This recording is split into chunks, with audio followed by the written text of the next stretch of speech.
Thank you very much for inviting me. And so today I'm going to be, first of all, talking a little bit about neglected tropical diseases, and then focusing mainly on schistosomiasis and using that as a case study, and how you can use population genetics to understand the effects of mass drug administration and how that can alter the transmission dynamics, or just to understand the transmission dynamics of these parasites. I'll be talking about some case studies in Tanzania and Uganda, and then at the end I'll be talking about further research questions and directions of research, and including focusing a little bit on how population genetics can inform us on what diagnostics are best to use as well. So neglected tropical diseases, commonly termed NTDs, there are sort of 17 diseases, and that's in inverted commas because some of them are groups of diseases. So, for example, the soil-transmitted helminths, which are mainly hookworm, ascaris and trichuris, and other groups. But the ones in green up on the slide are the ones that I personally have worked on. Neglected tropical diseases, there's over 1.7 billion people worldwide infected with them.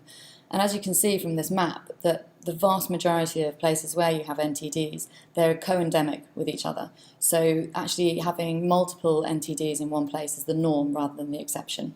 And in some of these places, so the dark red here is actually with 7 or more neglected tropical diseases endemic in those countries. However, there's a lot of advancement in controlling and treating these diseases, and one of the particular key aspects is that you can actually just use 4 pills to treat 7 of these diseases. So people are really driving forwards with mass drug administration for these infections. And here you've got albendazole or mebendazole, and then praziquantel, zithromax, and mectazan and DEC. But these ones in blue are the ones that are treated by those 4 tablets. So there's been a huge sort of push in global health to control these diseases through mass drug administration. And then the World Health Organization actually set up a roadmap for implementation for control of these diseases.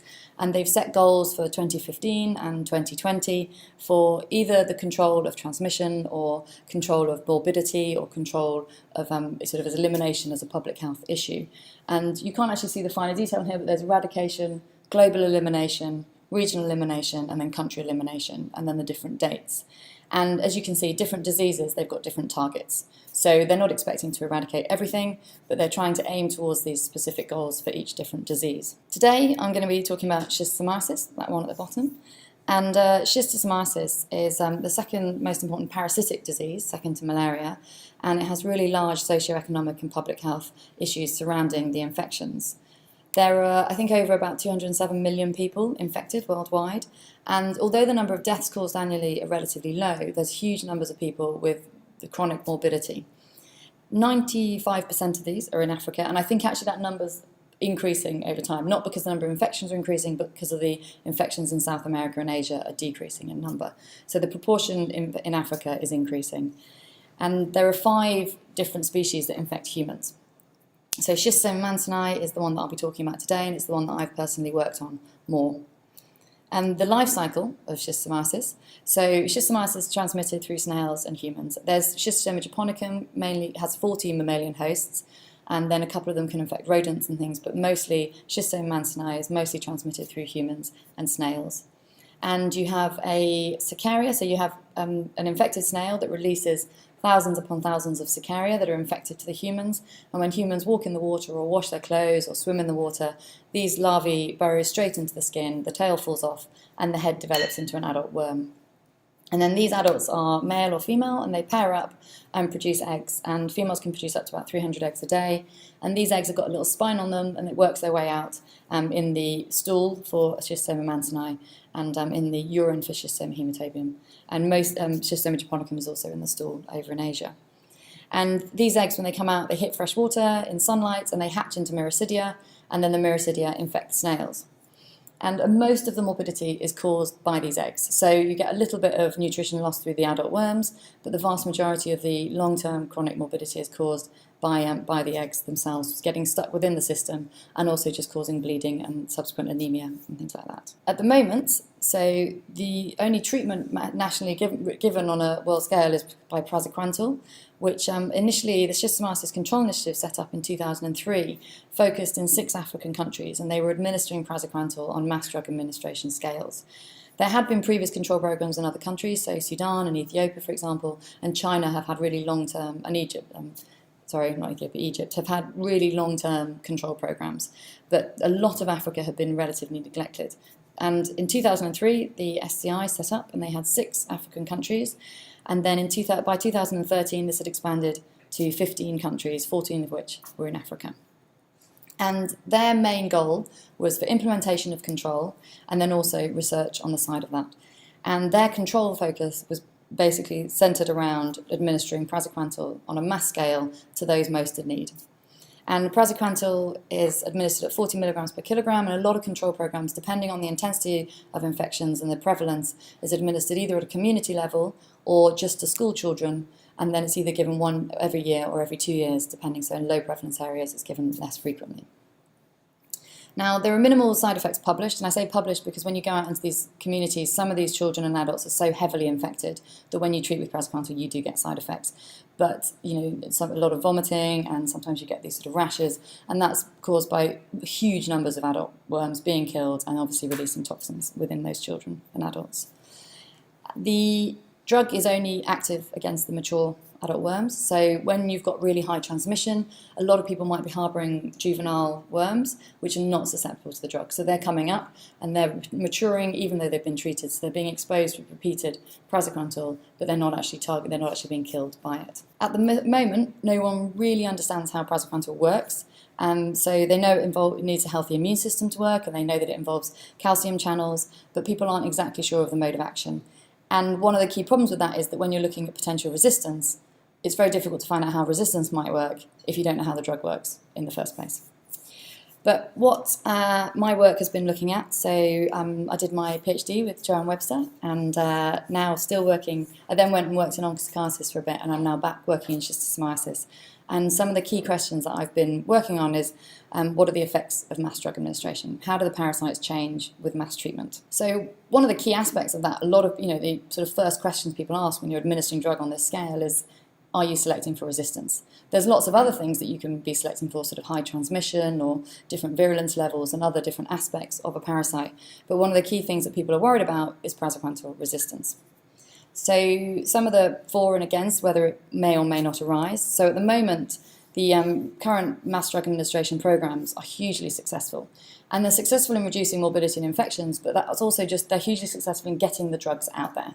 So I think last year 130 million treatments have been given to people infected with this disease worldwide.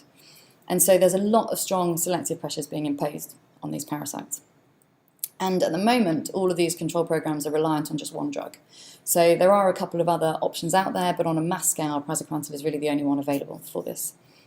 And we know that in the laboratory, praziquantel resistance can be selected for. So some studies have shown that within as few as 6 generations under praziquantel selection, you can actually select for reduced susceptibility within an animal model.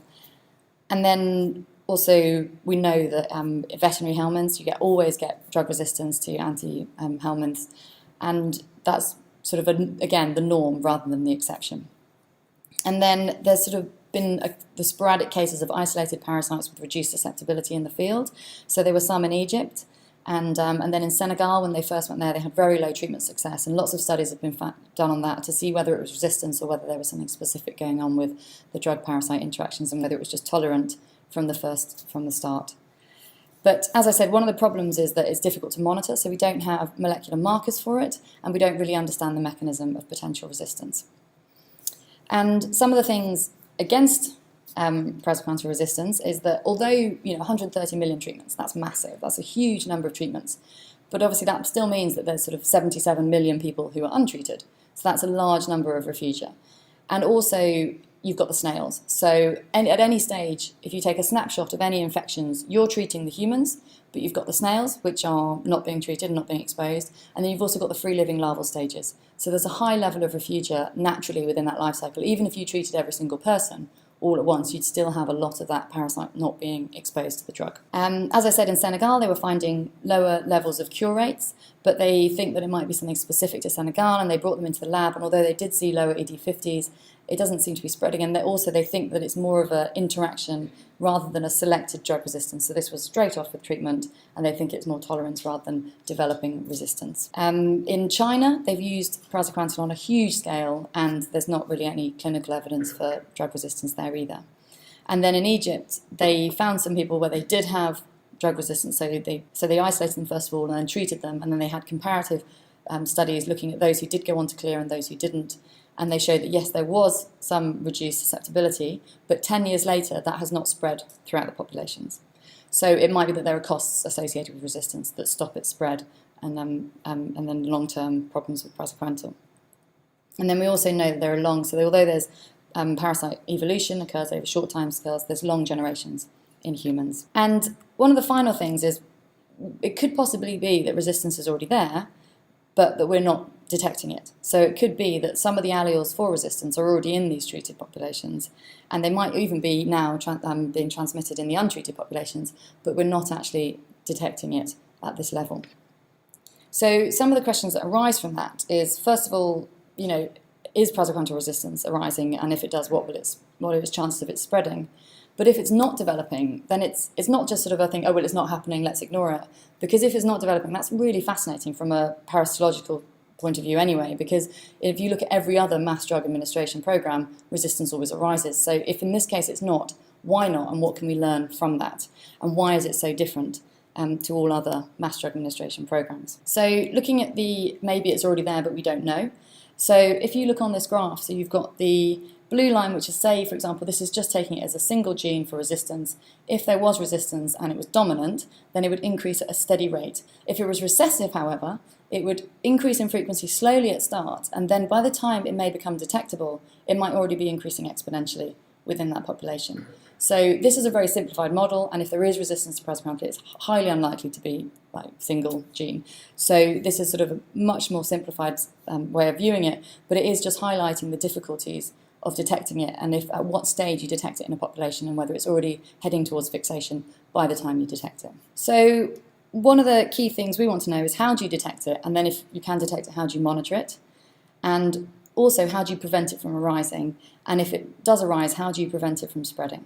And there's lots of different ways you can look at this, but with the lack of molecular markers for it, you can actually use other techniques to answer some of these questions. So here, this is actually just a sideline, but some of the amazing work that's been done on a different drug, which is not used on a mass scale, but is used for schistosomiasis, and this is oxamniquin. And this was recently published in Science, and just using sort of new techniques and whole genomes, and using the genomes that are now published for these parasites to isolate specific areas which are conferring resistance. And this is a really neat little study that's been done. But this, as I said, is on oxamniquin. So this is a completely different drug to what's being used on this mass scale. And from it, all that we really know about praziquantel resistance is that it's not the same coding area. And although we have a few potential targets, we don't really know much more than that.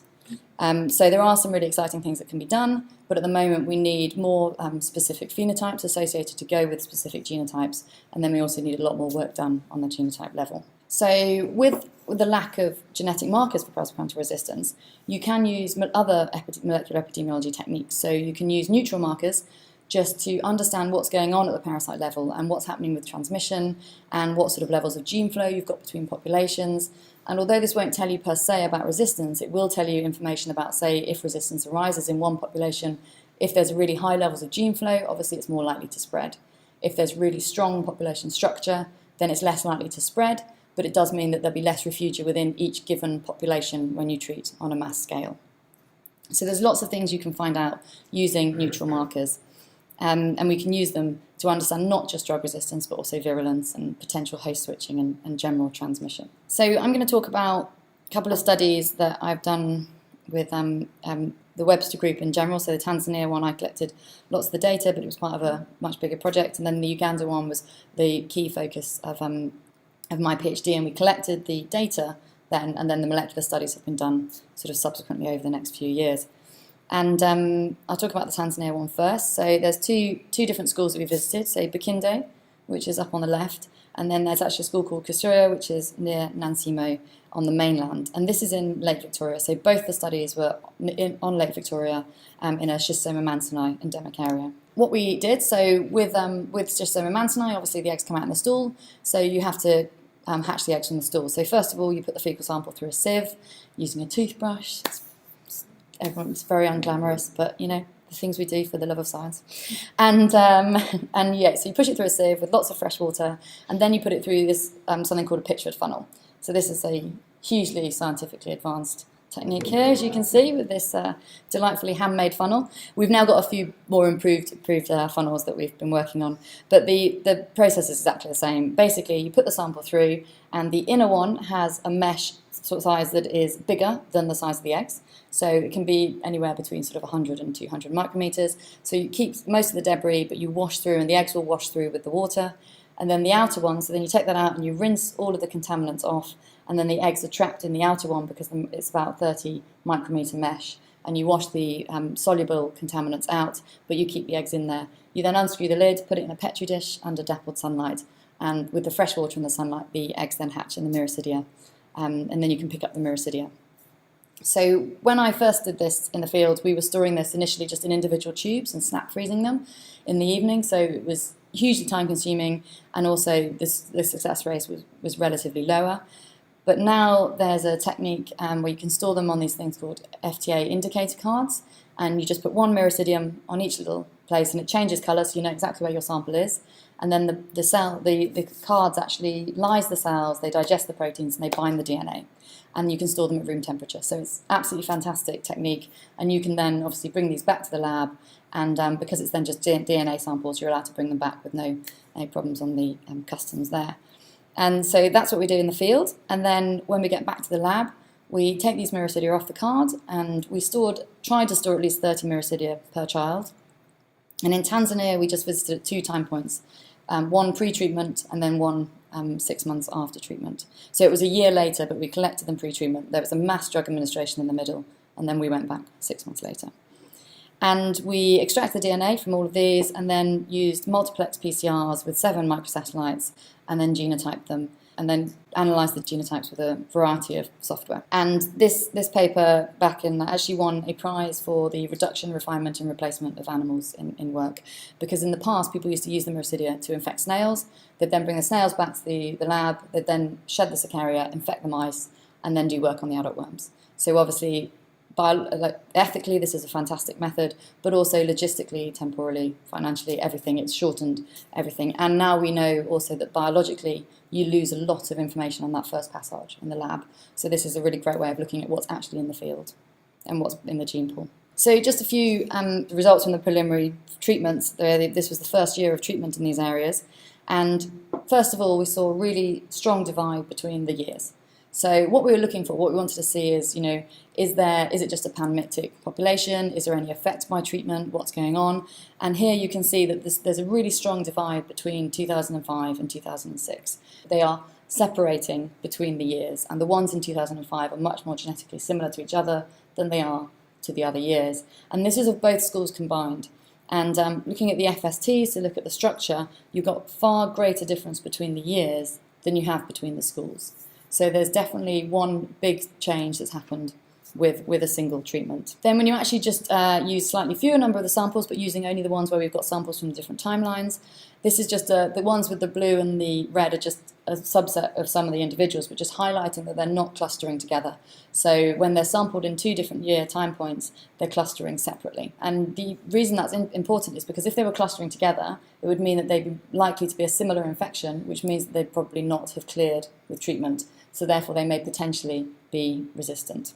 But here we're seeing that after 1 year, they're clustering very separately. They appear to be reinfections. And then when you look at the genetic diversity of these parasites, you're seeing a significant reduction in both the observed and the expected heterozygosity. And when you also look at allelic richness, so these are just the 2 schools, but you can see they're very similar between the schools. So it's Burkindo on the left and Kisura on the right. And there's not really a big difference between the schools at either year, but there is a big difference between the years. And then when you look at allelic richness, which is a way of measuring genetic diversity which takes intensity into account. So obviously when you're looking at, if you've got sample sizes, if you've got a very large sample size, you're likely to see more diversity within that sample size than if you have a very small sample size. But allelic richness measure takes that into account. And you can see that there's a significant reduction in allelic richness with a single treatment. Now what we wanted to know was, okay, is that reduction directly due to treatment? And is it that some of them are surviving and that's a smaller population, or is it that they're being reinfected? But maybe if they're being reinfected, is it just that they've only had a year to be reinfected? So say, for example, these are all primary school children, and you've got children that have been 6, 7, 8 years, they've been exposed their whole life before they receive their first treatment. And then if you're taking a snapshot of that population versus a snapshot of after 1 year, it could be that there's just, they've had a lower number of parasites infecting them. There's a bit of density-dependent fecundity, so it might be that fewer worm pairs are producing the same number of eggs, but that there's less genetic diversity within that. But when we actually also looked at just the 7-year-olds, so taking completely praziquantel naive 7-year-olds who had been exposed for their whole life, so they all lived in this endemic community for their whole life, then comparing them with the next year. So the next year of 7-year-olds had just started school, and because the treatments were administered through schools, they'd not received a treatment before, and they'd been exposed for 7 years. But there was something going on where the genetic diversity of even their parasites was reduced with one treatment. So there's clearly an effect going on within the gene pool, within the transmission in that area. And then another method we used also is a program called Structure. And what this does is infers how many populations, it takes all of the data and it infers how many populations it thinks, and it assigns where they put those populations. And then you can do a different test to see how many populations you think there are in that given sample. But as you can see here, we're using the same number of populations, so there's 4 populations we've inferred, and it's red, green, yellow and blue. And you can see that in 2005 it's quite evenly distributed throughout all of the individuals. But in 2006 it seems that one of the populations, the blue population, is coming through and is more common. So that was just with one single treatment. Okay, so that's the first treatment in that area. So some of the work I did in Uganda was looking at over multiple treatments. So I was working in 3 schools, in 3 primary schools on the shores of Lake Victoria. And as you can see, this was quite an intensive long-term study looking at them at baseline, and then 1 week afterwards, 4 weeks, 6 months, 6 months, 1 week, and then again at 1 year and 2 years with the same timeline of 1 week and 4 weeks following them up. So in the first year, we had the initial cohort, and then in the second year, we also recruited new 6-year-olds. So we followed up the original cohort and then recruited at each school 30 new praziquantel naive 6-year-old children. And then in year 2, we did exactly the same. We recruited 30 new praziquantel naive 6-year-old children. And if you just look at the intensity of infection of these children over the time, so at baseline you can obviously see that it's nearly about 400 eggs per gram, and it reduces every time with treatment, and there's fantastic reduction in egg excretion, and the red arrows indicate when all children were treated, and then at all the other time points, all children with a positive infection were treated. So by the end of this, so this is in weeks, but by the end of this, I'm just about 2 years, 4 weeks into the study, and some of these children had received up to 8 praziquantel treatments, and yet they're still excreting some eggs. Now this is the intensity, which is the most important parameter, because if somebody's got a very low intensity infection, the morbidity is associated with that is lower. However, if you're actually looking at it from a drug resistance point of view, you want to know if there are any parasites that are surviving. So if you look at the prevalence, what we see is that the prevalence reduction is not as significant as the intensity reduction, but also year on year, the prevalence is going back to baseline levels. And you can see that there are a lot of people infected in these communities, and what we want to know is, are these parasites in these children different from at baseline? So is it a random subsection, or is there some kind of selection taking place? And again, I used neutral microsatellites to investigate this, to look at the heterogeneity and the number of alleles and private alleles, all measures of genetic diversity, and then also to look at the population structure. And we saw something similar. We saw a strong clustering at baseline, but what's happening, because obviously we've got more time points, and in year 1 and 2, we're seeing something slightly, they're sort of starting to overlap. So there's something going on. The baseline was very different, but as you progress through the control programs, some of the parasites are more similar to each other between the years. And if you look at the individual parasites, so this is just taking a couple of snapshots of the same individual children which are sampled at multiple time points, and they're not clustering together. So it would indicate that those ones are actually different infections, so they're potential reinfections, or that the sample size is not big enough and you're just getting different data from those samples. However, some of the individuals which were sampled at multiple time points do cluster together, and that could indicate that these infections are not cleared. So these people have been treated, but when they're resampled at a different time point, the infections are far more similar than they are to any other infection. So it's indicating it's possibly the same parasite population within that individual. But those people that are not clearing are not clustering together. So if there is something happening with resistance, it doesn't necessarily mean that it's the same genes coding for resistance in each different individual. So there is some clustering, but they're not clustered. But what you might, if there was a strong resistance selection and it was a single gene or something like that, you might see all of these 3 pairs also clustering similar, close to each other. However, with the genetic diversity, you're seeing something very similar to Tanzania, and it is carrying on as the number of praziquantel treatments increase. So here you've got a significant reduction in allele number as praziquantel treatments continue. Here, I've actually, when I was doing the molecular work, when I did 30 miracidia per child, and if some of them hadn't worked, I then did more miracidia, so that the total number for each child was 30. So you could look at allelic richness, but that's a sort of less sensitive measure, but it takes the sample size into account. But in this case, the sample size was controlled for in the study. So, yeah, there's not a significant difference between baseline and 1 week, but there is a significant reduction with increasing number of treatments. And then when you look at private alleles, so private alleles are something where I have an infection, you have an infection, I have an allele that is not found in anyone else. So it's a private allele to my infection. You can also look at a private allele within a school. So it depends. So when you're reading papers and talking about private alleles, you have to know which level it is private at, because it might be that it's private within Uganda and it's not seen in Tanzania, but it's seen in lots of children in Uganda. But in this instance, it's individual children. And as you can see, the number of private alleles decreases so much so that by 4 praziquantel treatments, there are no private alleles. So there's some kind of selection getting rid of those rarer genotypes. There's a general loss of genetic diversity in the population in general.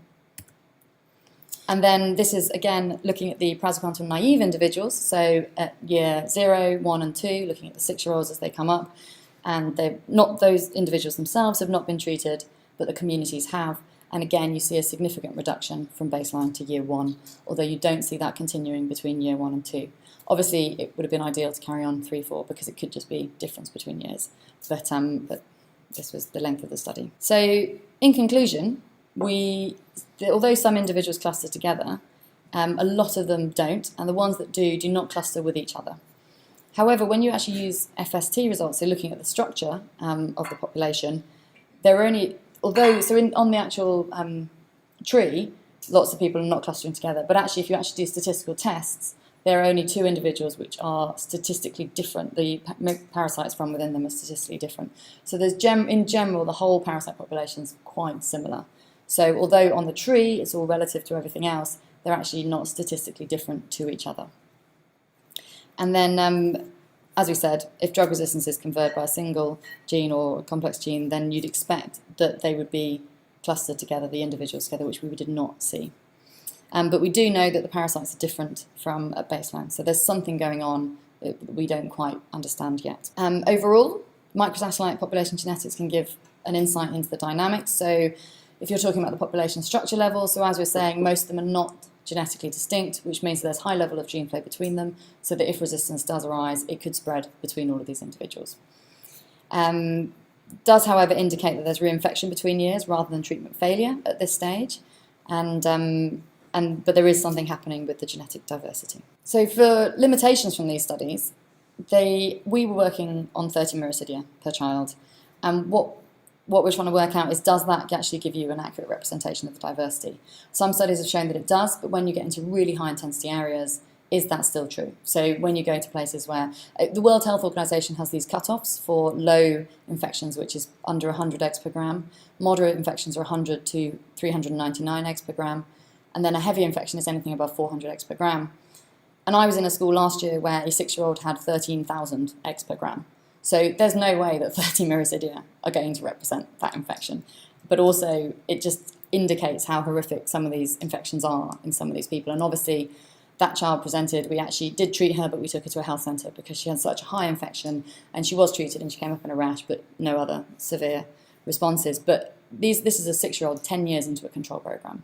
There's obviously a huge level of transmission still ongoing. And at what level, can you actually sample that true infection in that child? Because 30 miracidia is not going to reflect that.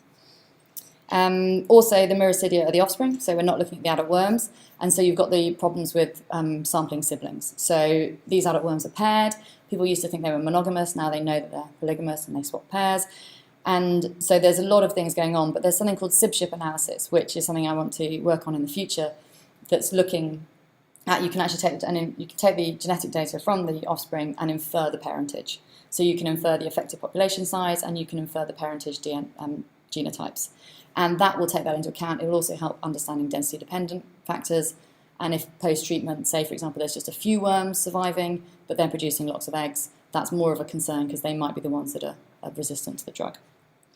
And then the limitations with this study is at the time we were only using 7 microsatellites, but again now we've got whole genome amplification and whole genome sequencing, and we're also using a larger number of microsatellites. So we can now do 11 microsatellites in one multiplex, and because you've got whole genome amplification, you can do repeated experiments on that, whereas before we just had one single well for each miracidium. So some of the additional research that can be done, obviously this is ongoing in Schistosoma japonicum and Schistosoma hematobium, and also looking at co-infections, and then also understanding potential costs. So if there are fitness costs to resistance, that will also be influence how fast it spreads. So it's not just simply about gene flow, but it's obviously about the success of that particular genotype. And then there's some stuff talking about host switching. So at the moment, I know in Dracula analysis, so in guinea worm, they've been really successful with the control, and now it's host switched to dogs. And there's, when parasites are put under pressure, they're very successful at evolving away from that, whether that's drug resistance or host switching or amplifying in some other mechanism. You can also monitor the snail population, so you can go out and sample those, and you can sample them pre and post treatment in the humans and see how the actual transmission dynamics are changing. And then finally, you can use population genetics to improve diagnostics. And this is something that I'm hoping to work on a bit more in the future, and something that was really highlighted during a trip that I was on last year, where I went back to these same schools and collected data, and we used the standard method as looking at egg counts in stool. And when you look at the egg counts, so this is looking at intensities, and these are the same 3 schools that I was in at baseline, and you can see that by week 3, they've really reduced. You can see reduction from pre to 1 to 3 weeks. And when you look at prevalence, you're still seeing a great reduction. So by the standard techniques, you go, okay, this treatment's working. There's not been an increased selection for resistance in these areas. However, there are now new diagnostics and improved ones, and ones which I did use trial during my PhD, and they did show that the infections were still reducing. Whereas now, in 2013, we got some really worrying results. And when you look at the new diagnostics, which are looking at the adult worm antigens, so they're regurgitated antigens from feeding adult worms that are then excreted in the urine, and this is what we saw.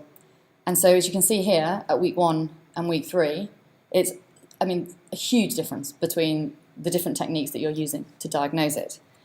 And what this could be is it could be immature worms, so you don't expect them to be killed by the praziquantel, and they're surviving and they're feeding and regurgitating antigens.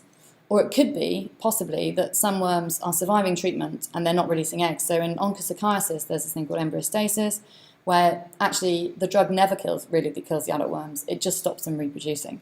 And it stops them reproducing for a given time, and then they start reproducing again.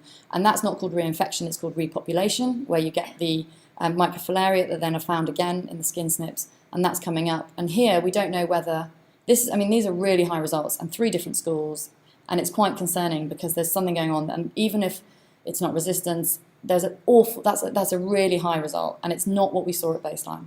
So at baseline, it was kind of coming down. It was not as good as cat-to-cats as the stool technique, but it was coming down to about 40%, whereas now we're seeing it staying above 80%, 3 weeks, and they were retreated at 1 week, and this is something that we're concerned about. And one way you can use population genetics to help with this is that you can monitor people post-treatment and store any eggs, store the miracidia as you go along, and then wait for the repopulation or when they start excreting eggs again.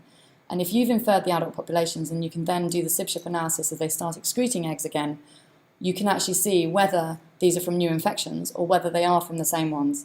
And is it that actually on the standard timelines for monitoring drug resistance in this disease, you might be just not detecting it at all, but it might very much be there. And that's something that I want to look into, and that is quite concerning in general. Yeah, so large differences in clearance rates, and we don't know whether it's biological differences or sensitivities in the tests. And are the worms new or old? So this work has been a huge collaborative effort. So a lot of it's been working with Joanne Webster, and then Charlotte Gower, and Mike French, Bonnie Webster, and Alice Norton, who are all within the Webster group. And then also at the Natural History Museum, and then lots of people in the field. And this is just naming the sort of team leaders in the field, but obviously there's huge numbers of technicians who are absolutely fantastic, who I couldn't have done this work without. So thank you very much for listening.